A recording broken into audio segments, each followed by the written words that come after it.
Welcome to your post-daily news show for 2/22/22. I am John Pollock alongside the returning Wai Ting. Hello, Wai. Hey John, how you doing? I'm doing swell. Doing great. Oh, it's nice to be back. I've been off of these for a few days, so That's right.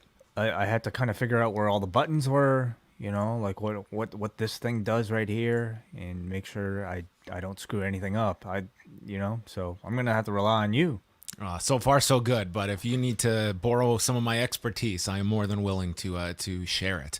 So we did not have a show on Monday due to the holiday, but we were going to catch up on some of the news and just kind of bring those up to speed on where we are now that the full promotion for WrestleMania is kicking in after Elimination Chamber and Monday's episode of Raw. So as it stands right now, the announced matches that we have so far include the champion versus champion match, winner take all, Brock Lesnar and Roman Reigns, Charlotte Flair and Ronda Rousey for the SmackDown Women's Championship, Becky Lynch and Bianca Belair for the Raw Women's Championship, Logan Paul and The Miz against Dominic and Rey Mysterio, and then Edge at least setting up what looks to be a singles match involving him and a opponent to be made down the road. But obviously, a lot of other notes being reported on this show. The expected involvement of Steve Austin. I think we're clearly going in the direction of something with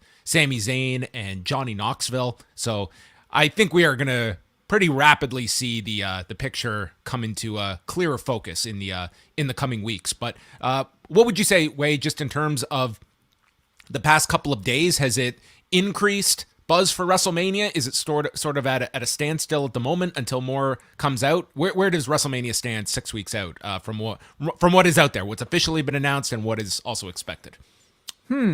Yeah, I'll say I think the biggest attention-grabbing headline would be Steve Austin, and really what potential involvement there might be from Cody Rhodes if he were to be announced. At this point, who knows? Who knows if Cody will even be a part? I imagine, between now and then, I have to imagine he'll have some sort of role, but will he have a full-on match? We don't know. Will Steve Austin have a full-on match? Don't know either. But I think if that were to happen, I mean, it certainly seems to be the biggest discussion going into the show. The rest of the card, I think, has been very much expected from, watching the TV. I think the biggest surprise from what we are seeing is the fact that it's champion versus winner take all. The whole title versus title thing kind of came together within these last few months, and I don't know how attractive of a stipulation that is, because I think we all understand, whoever wins both belts will just ultimately give one of them away, probably I don't know, in the next month or so. So I don't know if that matters a whole lot. In fact, I kind of question it, considering you have two nights where I think each one can actually use one of those. But they feel like it adds a certain luster. Do you think there would be a benefit to at least having an extended period where it's just one champion that can kind of shift between shows? And not so much is it something that you would expect them to do, but do you think that would be a superior model than the one we have now, where it's kind of different, where Roman has kind of been set aside, but for years it's really been, we have two halves of a champion rather than that one solid figure? I think it sounds good, and in theory it might sound good, but I mean, this is exactly what they've tried when they started the brand split back in 2002, 2000. That whole 20 years period. ago. Yeah, that was the idea, the champion that could go between both brands. And then, I mean, several months in, that's when it was Brock as well. Like, he wins the title, and then they brought the championship and gifted it to Hunter. Because, I mean, inevitably, anytime they try to have a traveling champion, it just, they always revert back to splitting the titles, because it doesn't work with the current model, where you really just have one story to build for that champion for the upcoming pay-per-view. And if you can only tell half that story, it just kind of becomes a really silly juggling act, especially if it's somebody like Brock Lesnar, who I don't see, nor Roman even at this point necessarily, being a part of both shows and trying to juggle that. So I don't see them sticking to this very long.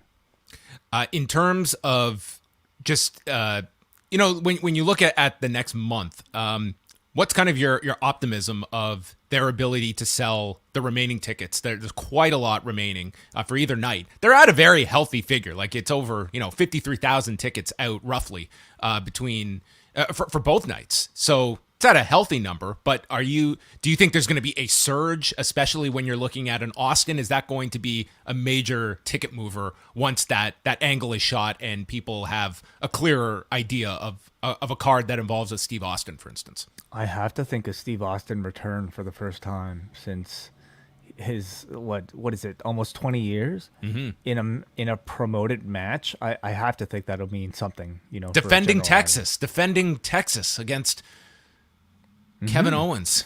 These Canadians, how dare they? The evil Quebecer. Yeah, I have to imagine it means something if he is promoted for an actual matchup. I mean, it's something that I think feels as special as, a CM Punk return for an AEW audience. I mean, we're talking Steve Austin here in a match, so I have to think it would mean a whole lot. The question is, will they announce which specific night, if that match were to happen, where it would take place? So do you see them announcing at least the main events, which nights might have what matches? I feel we will, like, that week know what's on which night, but I don't see them, announcing that far out, because I would imagine like they have penciled in what is the main event for each night.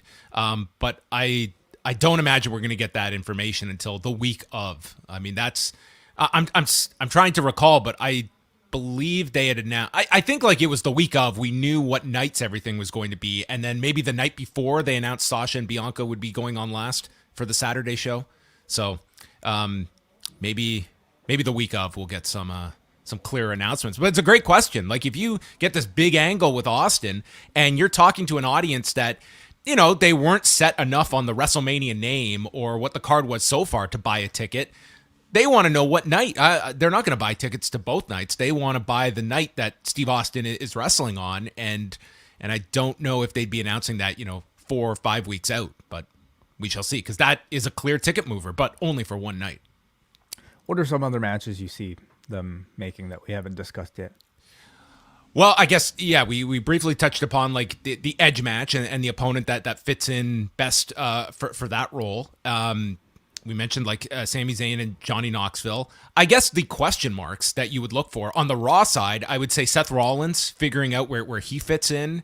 RK Bro, I can imagine, they have to be in something of substance as well. So maybe, I don't know. I don't see something clear cut for Rollins in terms of something truly meaningful. I mean, the other thing is that Owens and Rollins could very well be involved in both nights. If you talked about, a tag team match and then Owens being off with Austin on the other night, there's always that possibility in terms of things.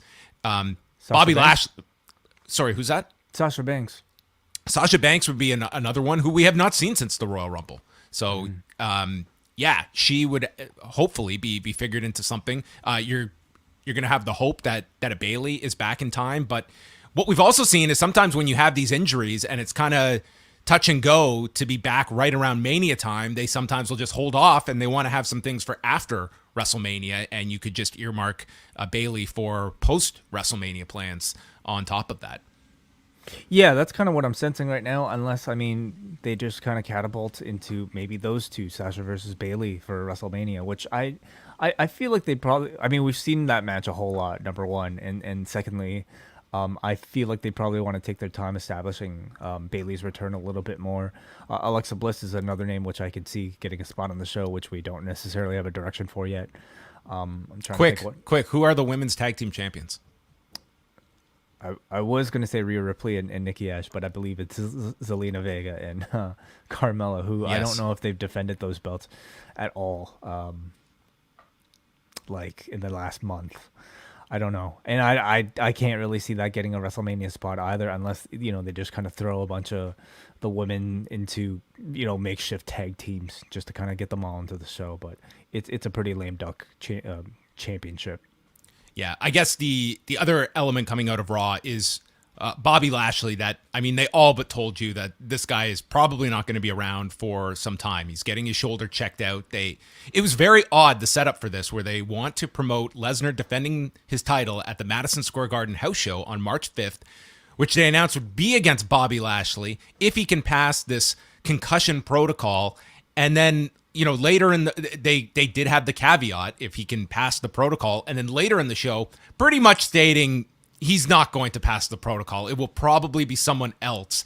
But I just look at, like, what an interesting dynamic that they felt it, rather than just announce he's defending the title, they felt Lashley's name is important enough to dangle as an opponent, even though we probably cannot deliver this match on that date, which on top of it, like, if we're talking about Lashley just trying to make it to WrestleMania, the idea of him coming back for a match in 2 weeks' time against Brock Lesnar, no less, it just seemed like an odd setup for this match where you're hoping Lashley can sell some tickets when you're not delivering Bobby Lashley at Madison Square Garden unless there's some miracle that occurs.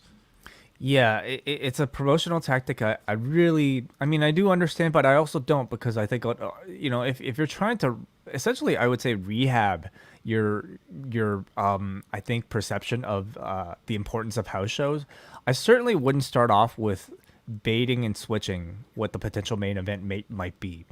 I realize, like, maybe the desire to at least announce some sort of main event, to get your audience to want to pay for something. But I think you also can't in the same breath say, hey, this guy might not be here. Buy tickets, everybody.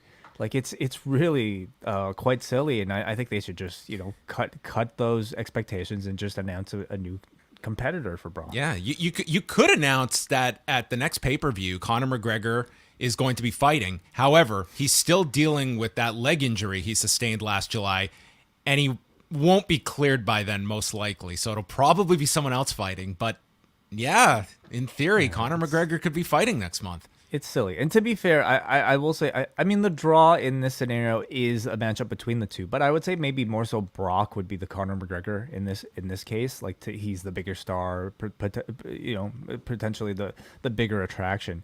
But still, I think, you don't want people thinking, oh, okay, are you just going to put in Brock Lesnar versus, like, Reggie, in the last second, for like a 2-minute squash? Like, it needs to be something substantial and on the level of at least, what could be a viable contender. And then Lesnar just plants a big kiss on Reggie to pin him. Yeah, sure. That would be quite the scene. So there you go. That's the latest on WrestleMania. We're 6 weeks out. And one other final note on the WrestleMania weekend, because we were actually, Wai and I, shockingly, we do talk off the air sometimes, and we were discussing kind of the whole WrestleMania weekend and figuring out when all these shows are taking place, because we're planning out our coverage now for that weekend, and we were discussing the Friday night, the 2-for-1, as they are promoting it, with SmackDown and the Hall of Fame, and how much of a Hall of Fame ceremony you actually have when you've got an audience that's been in that building for 2.5 hours by the time you start the Hall of Fame at 10:30 Eastern with The Undertaker. And, it's the idea has been thrown out there. Could you get away with just doing a Hall of Fame ceremony with one inductee this year? I would argue yes. And you could do like a big thing, bring back all of the living WrestleMania opponents that are there for some big ceremony, the speech of whoever's inducting him, and then let The Undertaker have his half-hour speech or something like that. That's going to take up a lot of time just with him. I don't see the need to have your traditional class for this year, so I would certainly not be opposed to it. And it's not like this is its own separate event that you want to, carve out time for all these different people. It's like The Undertaker is the draw, and it's Peacock content, so I think you could just go long and just focus on one person as the spotlight that the Hall of Fame gets this year. I certainly don't disagree. When it's somebody as I think as big of a name as The Undertaker, who you would assume would get a pretty lengthy opportunity to speak about his entire career. I mean, you can also imagine the video package to be. I mean, we've been seeing the video package. It's pretty long in and of itself. Maybe you do maybe you get Kid Rock, maybe you get Metallica to play live, and you just do the whole night theme The Undertaker. And I don't think the audience would be upset whatsoever. All that said, though, I mean, I do think there's something special about having a whole class. and using the opportunity to not just hear from one name, but like several names from the past. But because this is bundled together with a SmackDown taping, and because the Undertaker, his name itself is so big. I mean, I can see them trying to get away with that for this year. I mean, that crew will just be exhausted that night. Like if you're talking like a 10:30 start time, I mean, they're 1 hour behind Central Time nonetheless, but you're talking a late night then at that point for an audience that is, some that'll be coming back for NXT the next day, many that will have WrestleMania the next day. I just see it as, this could be, I would think you want the ceremony probably to get it under 2 hours. I think that would be the goal. So at the very least, a shorter Hall of Fame class.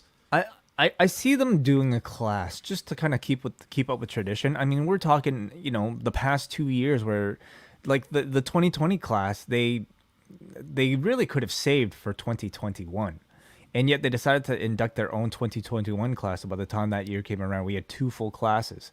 So for whatever reason, they decided to stick to tradition for that year, and therefore I don't see them just dropping that whole thing and just inducting the Undertaker for 1 year. So the other question is, okay, let's say we give the Undertaker plenty of time, and if we're going to keep a broadcast down to length, is everybody else's time going to be cut? That doesn't really seem all that fair either, does it? I mean, wait, this is a company that when they inducted Terry and Dory Funk Jr., they were given 5 minutes combined to talk about their careers in Houston. Yeah. 5 minutes combined, 2.5 minutes for Terry Funk to summarize his career. So they are not against time restraints, regardless of level. It's true. So, okay, yeah, maybe a 2-hour ceremony. I mean, at most, I could see maybe 2.5 hours bundling with the 2-hour SmackDown. I'm looking at us, Way. I'm looking at what is the most ideal, okay? I don't need a 3-hour Hall of Fame class. It's a busy weekend, man. There's a lot to cover, between Ring of Honor and the Collective and NXT, of course. So I was putting together the schedule today of just seeing like everything that's announced so far, and it's just like unlike other years where it's kind of started earlier in the week, like pretty much everything is condensed into Thursday, Friday, Saturday. Even Sunday is just really WrestleMania. I'm sure there'll be some other like smaller shows that pop up, but it's really a 3-day thing this year. That's where the lion's share of the shows are all taking place, and all the WWE stuff, like they're cramming it into like it starts with SmackDown essentially and wraps up with Raw on Monday night because they'll be in Dallas for the night after. Yeah, that's right. And you have the Hall of Fame, the takeover in there, and whatever's going on at Access. I mean, you could imagine there'd be some sort of maybe tournament or taping involving 2.0 wrestlers at this point. So it's going to be a very busy week, even outside of the WWE. So sticking on Hall of Fames, CM Punk was the latest addition to the ROH Hall of Fame, joining the Briscoes, Bryan Danielson, Samoa Joe, and Punk, now the fifth member of this year's inaugural class. So they will be doing, like they've done with all of them, they're going to do the syndicated show this weekend. I actually caught most of the Joe episode over the weekend. So it's got his title win over Xavier in 2003, a pure title match with Jay Lethal from 2005, and then on my local Fox affiliate, Joe Kobashi. How strange. I was about to watch this. I was about to watch this right before Raw, and I was like, that's a bad idea. I should not watch Joe and Kobashi right before Reggie and Dana Brooks. So I have saved that on my DVR. And so just those 3 matches. Yeah, that was it. Like there was no original like messages or even like Quinn McKay wasn't even on the show. It was just strictly match for the whole 60 minutes with commercial breaks in there, and it was entertaining watch to check it out. Yeah, I continue to be very curious to see what sort of presentation they're going to give for the actual Hall of Fame special itself. At this point, I mean, they've got to at least have messages from like for this Hall of Fame episode that's going to air not this weekend, the next weekend. Yeah. I do wish, like they could at least gather together like what the Wrestling Hall of Fame was able to do, and at least get these people in the same room with proper induction speeches. Like it doesn't really feel so much like a Hall of Fame as it does just a TV special. What if they did the updated Punk Joe shoot interview? With the same with Homicide joining in and shitty backdrop and like the shitty microphones. Yeah, sure. To keep tradition, maybe they could have multiple cameras, like with bad white balancing and over Well, modulated that would be an audio. ode to the Punk Joe series of matches. So, Yeah. there you go. Yeah, no, I mean this is a very star-studded first class, and I mean in a way, I'm almost just again a little disappointed that we're not going to get these several people, including the Briscoes, in the same room, just to kind of feel the atmosphere of what it's like to see these guys together. At least it doesn't seem like we are. Those five in a room together with just a microphone and a camera Yeah. would be entertaining stuff. It wouldn't require a Totally. producer, just chat for 45 minutes. That'd be a lot of fun. Yeah, and it also makes me question how long these speeches are going to be if they're going to be video messages. I mean, could they be as quick as like this is Final a great battle, honor? like what Yeah, we saw. Yeah. exactly. So Well, we'll see. We'll see what they have planned. I mean, they've obviously got the big names, and now it's kind of what they do with this episode. But I'm interested to see it regardless. And speaking of Ring of Honor, Wednesday is their actual 20th anniversary of their first show. So we're gonna have Benno on the Daily News Show tomorrow on Wednesday. We'll chat a bit about ROH. 20 years of Ring of Honor, that first event that took place in Philadelphia, and where they are now. Like it's certainly at a crossroads for the company. interesting because Impact's going through its 20-year anniversary as well. So That's right. 20-year anniversaries. Yeah, 2002. It borne out a lot of companies that are still here 20 years later. PWInsider.com was the first to report that the former Drake Maverick is actually back with the company. So this guy's just not leaving WWE. They just find new roles for him, and he is now part of the Raw creative staff and has been there for some time now. And I think that's probably a great role for this guy. I think he was a tremendous performer, and I imagine that would gel very well. It is WWE creative. It certainly comes with its obstacles, but I always think it's a positive to have like that mix on your creative staff of talent. Like you saw, Jimmy Jacobs that they had in there, others that have, had their moments with creative. But I'm curious to hear like feedback on how he has, acclimated himself to this role behind the scenes.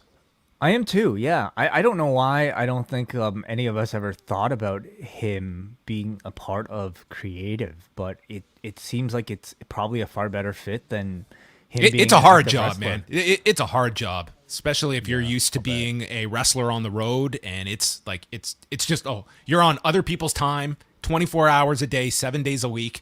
It's a very, very tough job, and I would imagine some wrestlers, the idea of being on creative might be appealing, but you get through that honeymoon period probably very fast. Well, I think if there's something that this guy Drake Maverick has shown from what we've seen of him is that his whole thing. I mean, he did it in that video when he was released. Like the whole thing is whatever they give you, he makes it work. And whether it be the 24/7 division or like Peeing his pants. Well, I was gonna say like that was probably I don't know if anybody could have made that work.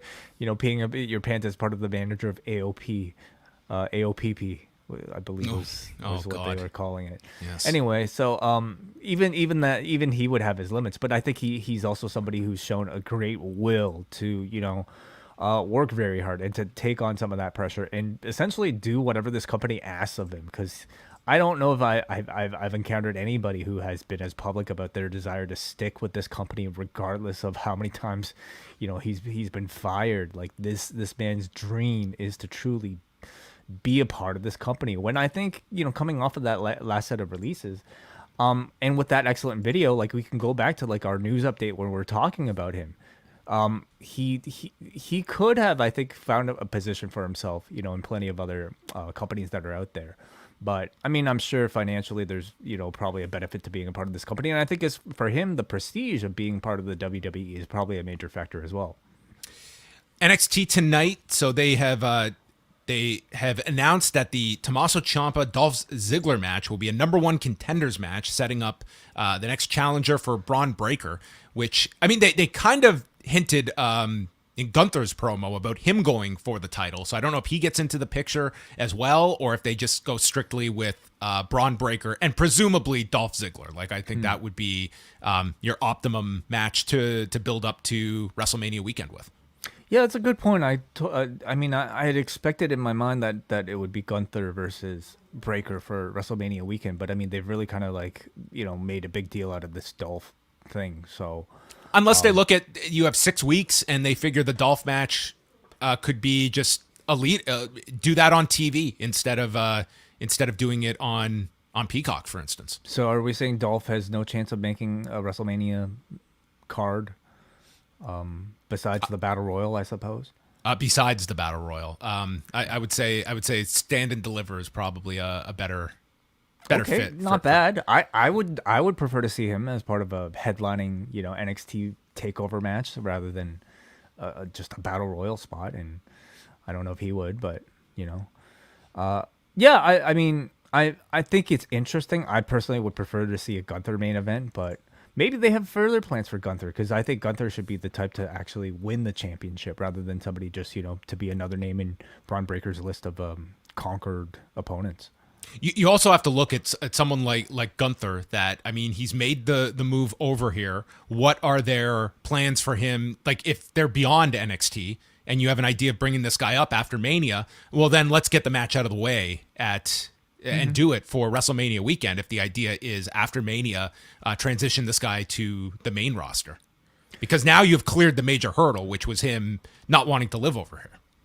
Yeah, well, we can speculate, but I mean, I still think there are plenty of hurdles of like how the main roster might see a guy like Gunther, and I'm crying on the inside the fact that we have adopted Gunther as the name, like. Well, Jimmy Smith, he hasn't adopted it yet, but he got quickly corrected on Monday. Yeah, I'm sure he's crying on the inside too, like but we with that the brainwashing has worked. We're calling him Gunther, but. I don't know. Like, I mean, I think Vince kind of would have had his chance, like he could have, I think, had Walter at any moment if, he truly liked him after, let's say, WrestleMania, or sorry, after that NXT Survivor Series. And something tells me I don't think he'd be as interested in him as he would in Almost, or I don't know, what's the other name? Aziz. Well, both Omos and Aziz have kind of taken a back burner on the main roster. Like Omos, they've really just cooled off since the AJ split. Like he's not even been featured on Raw. Well, again, like we're heading up to WrestleMania, and I do think like the Andre Battle Royal is probably a good, like, the right spot for him right now, given his level of experience. I don't think he's like versatile enough to handle a singles match performance, or at least a substantial one with like proper storytelling. I think he needs at least like another year before we consider that. So getting back to NXT tonight, it'll also be the start of the Women's Dusty Classic. They released the brackets. So tonight's show will feature Io Shirai and Kaylee Ray against Lash Legend and Amari Miller, and Ivy Nile and Tatum Paxley against Caden Carter and Casey Catanzaro. This is like the ultimate, like, just drop-down menu of WWE created names. You're going to be Tatum Paxley. Interesting. Tatum Paxley. Huh. Okay. What else we got? The rest of the tournament. So Io and Kaylee Ray against Lash Legend and Amari Miller. They will meet the winners of Nile and Paxley against Carter and Catanzaro. The right side of the bracket has Hartwell and Persha Parada against Dakota Kai and Wendy Chu, and Raquel Gonzalez and Cora Jade against Yulissa Leone and Valentina Feroz. Mm-hmm, so yeah, I could see some of these matches being awfully quick, especially with some of the lesser experienced participants. But I just looking at the choices right now, I can definitely see Cora Jade and Raquel Gonzalez being favorites. They're getting a lot of airtime for their tag team. I'm, maybe Io and Kaylee Ray can always maybe make it to the other side. But what about Caden Carter and Casey Catanzaro? Of course, they're going through the whole Brooks and Jensen relationship, but they are, I would say, the most proper tag team besides, I guess, Indy and Persia. But can you see them making it far? To be quite honest, I could see any of these teams winning, with maybe the exception of Yulissa Leone. Legend and Amari Miller. Well, they're not going to win. No, I would say, like, for instance, like the men's one, like you could see like the Creed brothers, they are fully behind this team as kind of like elevating them and using this tournament to elevate them.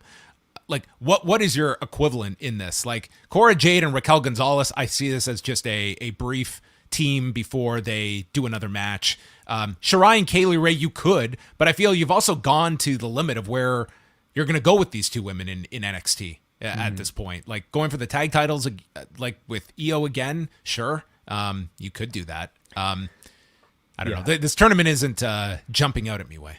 No, it's not. I mean, the men's tournament, I thought, like, actually delivered some decent quality. But again, we're talking about NXT 2.0, where the whole goal and aim is to really, again, to give these people reps, right? But it's for that reason I can actually see Caden and Casey going a bit further because they're a bit more established. I think there's a lot more value in their future as a tag team, because they're probably going to actually stick around after this. But besides that, my favorites are probably Cora, Jade, and Raquel. Yes. All right. Well, that's starting tonight on the USA Network. They're back on USA, so we will see what the bounce back effect is. And with President's Day in the US, ratings have been delayed. They will be delayed all week. We will get the SmackDown and Rampage numbers later today, and then Raw will be out Wednesday, and then Thursday we will get Dynamite and NXT numbers, and then everything will be back on track by the end of the week. So no ratings to discuss today from Friday. Yeah, but John, you and I will be back tonight, though, to discuss plenty of other... That's right. That's right. We are going to be presenting Rewind-A-Wai number 104, under construction, as we review WrestleMania 27 from the Georgia Dome in Atlanta. This will be exclusive to all members at postwrestlingcafe.com. The WrestleMania that featured John Cena and The Miz in the main event. The Rock is your host. Michael Cole against Jerry Lawler. A random 8-man tag. Hunter and Taker. I mean, to me, that really was, the main event of this particular one. It was I just watched it, that was a great match. Of course, the headliner is Miz versus John Cena in a very interesting main event, promoted really without the Miz being a big part of it at all. This was like the match where Miz suffered like a brutal head injury. He got a concussion like midway through this match, and man, was this a nasty tackle he takes onto the concrete floor. Yeah, brutal looking. I don't know if this is a WrestleMania many people go back to rewatch too often, so I don't know how many people listening will have rewatched this recently, but there's a lot actually to talk about, I think, of this match even itself, and some of the decisions and maybe some of the backstory behind it.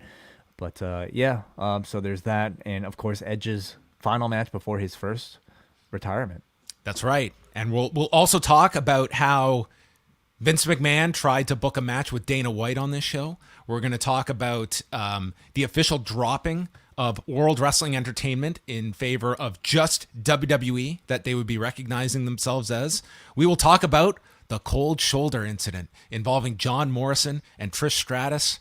All this and more on tonight's Rewind-A-Wai, as we will be breaking down this whole show. I look forward to it. We have not recorded this show yet, so I'm looking forward to talking to Way about this. Yeah, if you guys want to, if you're a patron, if you want to leave any feedback, go to forum.postwrestling.com and join the feedback section and let us know your thoughts. It's a WrestleMania that we're all right about.